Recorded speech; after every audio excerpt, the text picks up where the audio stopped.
Hello everybody, welcome back to another video. Still in the good old caddy. I do have some updates to go over about the Camaro. But first things first, today GM announced their Nürburgring time on the Camaro ZL1. And I mean, they really put some numbers down, I must say. So their official time was 7:29:60.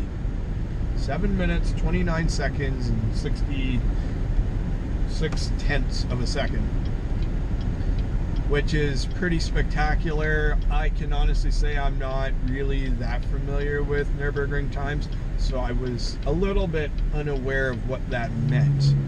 So I looked it up. The old ZL1 ran in the 7 minutes, 41 seconds, so they shaved a good 12 seconds off their time there, which is fast. To me, on a track, 1 second is like a mile, 12 seconds is like light years. I mean, you get 30 seconds faster than the new Camaro ZL1, and you're in the Porsche 918 $2 million car club, which is absolutely insane. Alright, I'm cutting this beamer off. Or not. Just gonna... What is he doing? He doesn't even know where the road is. On the road. So I must say, good job GM, congratulations on your very impressive time. Little disappointed that the Z06 still has not gone around the goddamn track yet, the new one anyways, because the old Z06 actually ran a really good time.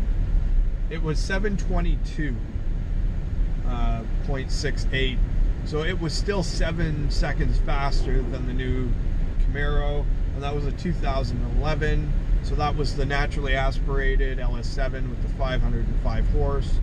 Then the new Z06, they've had nothing but heat issues and all kinds of stuff, and the car hasn't actually put some numbers down. I'm assuming it'll happen in 2017 because they supposedly have fixed it, but I guess we will see.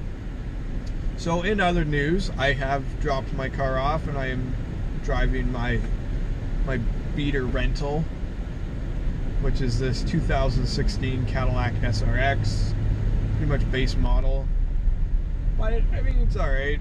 It is getting me around. It's not really any better on gas than my Camaro, which is, I've been a little shocked at.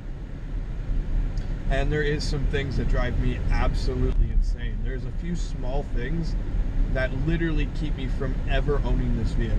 And I will do some videos on it because I do find it quite interesting. And from the sounds of it, I've got my fingers crossed I can have the car back by this weekend. It is Halloween weekend, and I do have a pretty sweet Halloween party to go to. So I would love to have the car back to take it. But if I don't and I have this, then, I mean, that is what it is as well. And we'll go from there and cross that bridge when we get to it.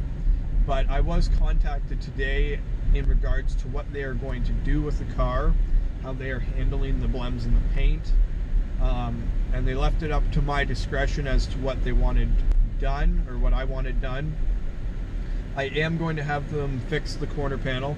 On the hip there, it was in my known issues with the Camaro. A number of people have reported some paint blem issues and different things.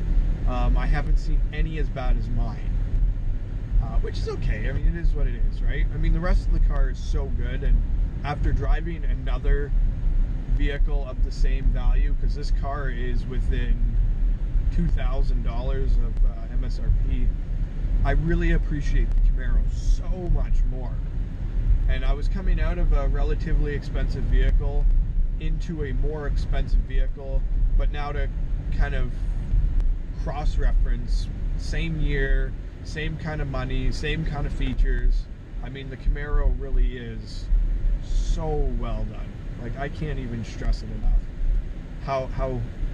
how much I miss the car and how good of a job they did on it with the design and the functionality and the actual execution of the car.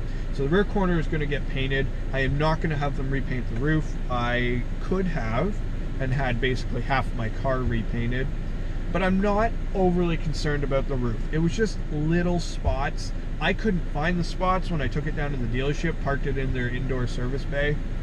But as soon as they rolled it outside the next day, the paint guy come over and he just picked them out right away and was like, yeah, you know, I mean, is what it is. So rather than have them repaint half my car, because I don't really want them to repaint the car, that was not my intent at all. I was hoping they would buff it out and it would be just fine, and they tried and it didn't work. So I am going to have them leave the roof. I am probably going to wrap the roof. I wasn't going to wrap the roof, but it's like an $80 mod I can do, and I can wrap the roof. Hey, it's a Lotus. And I think I will end up going that route in the end. So it is what it is, and I'm okay with that. It's not a high visible area, but the hip is. Like, I see it all the time. Every time I'm in and out of the car, I see it, and it drives me nuts. So I am going to have them do that. My only concern with them touching the factory paint, and they had discussed it with me when they called, because my dealership and I have a pretty good relationship, is, you know, he's going, well, you know, once you break the seal on the paint, it's broken, and some people don't like it, and it, you know, whatever. I have the utmost confidence that they will do an excellent job. They have a top-notch body shop, and they will do a great job. My only concern is that it will be too good. I don't know if you followed many of the other people that have owned the Camaro and have discussed the orange peeling on the car, which is just like a rippling effect in the paint. It is pretty substantial. It is very obvious when you point it out and you take a look at it. When you see a reflection on the car, it definitely has the orange peel effect. I am a little bit concerned that if they sand it down and repaint a good section of the body, they might do a better job than GM did, and then I'm going to have one corner of the car that's better than the other. I mean, it wouldn't be the end of the world or anything, but it definitely would be quite the funny thing, and I will update you guys when I get it back. And then aside from that, I had a speaker go in it, in the driver's door or passenger door. It was rattling like crazy. Any volume, didn't matter, it just rattled and drove me nuts, so I'm having them fix that. But they're not going to get the speaker in for almost a week and a half. I guess they don't have it, and they don't do the stereo work on the higher end cars when it comes to Bose systems and all that. They actually sub it out to a company, and the company they sub it out to obviously doesn't have one because they don't prepare for GM problems. So it's going to take a little bit to get a speaker in, but then I'll get that fixed, and I can live with the speaker for now.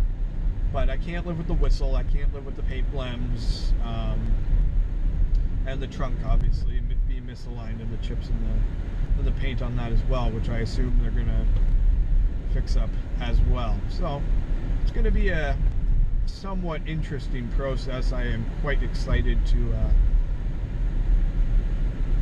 get it all back, just see what they did and how they did and how it looks and how it worked out and all of it. And I'm excited to get rid of this thing. I had it out last night with the girlfriend. I started it in her house, went walking out, and one of the running lights on the back end wasn't working. Basically everybody knows the Cadillac has like the blades, the vertical red blades. Well, one of the blades didn't turn on, so I was like, I figure it's a brand new vehicle, $54,000. The lights don't want to turn on. So, yeah, it is what it is. As much as I would love to cry about it, there's much bigger problems. It is a nice vehicle to drive, and I am going to get my Camaro back, and then probably winter tires next month. And I'm pushing for some other stuff. I've got something else really big I'm buying, not for the car, but for the car.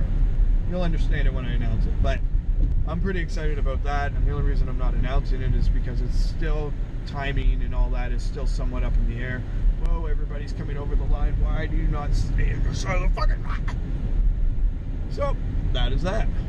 So, what do you guys think? Do you think the ZL1 performed up to expectation? Do you think it dropped the ball? What do you guys think? I think it did fantastic. It beat the Z28, it beat the ZL1, it beat everything, which is good. So just keeping the bar rolling. If they do come out with a Z28, it will be that much better, and I fingers mega crossed it can get better than 722. If it can do better than 722 and shove a rod up the Corvette guys' butts, woo, that would be something to write home about, and I would be quite excited. So leave your comments below, and have a nice day. Boom.